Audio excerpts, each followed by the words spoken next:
One of two movies I'm doing this year based on real life murders. The Town That Dreaded Sundown debuted in 1976. It will go on to pioneer the slasher genre alongside other infamous classics like Black Christmas, Halloween, Bay of Blood, and many, many others.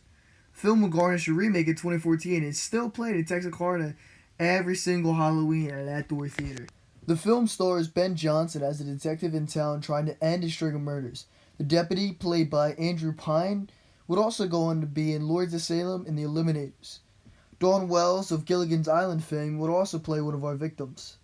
The film here follows these cops and Sparkplug, added for comedic relief, as they hunt down the masked Phantom Killer. The mask resembles Jason from Friday the 13th Part 2, but the film won't even come out for another 5 years. It also kind of reminds me of The Strangers, which again won't come out for decades after this.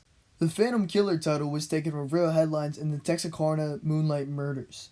This hooded killer would go on to kill 5 people and leave 3 injured in both real life and the movie.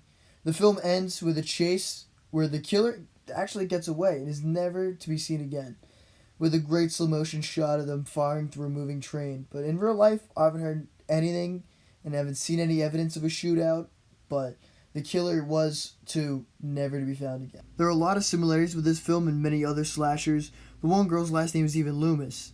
And this film definitely has a large impact on the slasher genre, even if it isn't brought up in many conversations referring to the creation of this genre. But the POV killer shots were an early thing at this point, and paired with the heavy breathing and sometimes grunts of anger, you can see the link here. The idea that the masked killer on a killing spree of teenagers would go on to evolve into one of the biggest subgenres in horror. Definitely a very influential film, even if it gets a little credit. The low-angle rampage shots are a well put together aspect of the movie, but the pacing is a little slow at times, and the spark plug scenes are very out of place, yet somewhat welcomed. We also get a glimpse of one of the saddest prompts I've ever seen, but at least Phantom Killer, or whatever his name is a pretty decent design and has some eerie history to it. Overall, it's a slow burn, but an important movie in the history of horror, honestly, and few people spotlight. It's one I think most horror fans should give a chance to.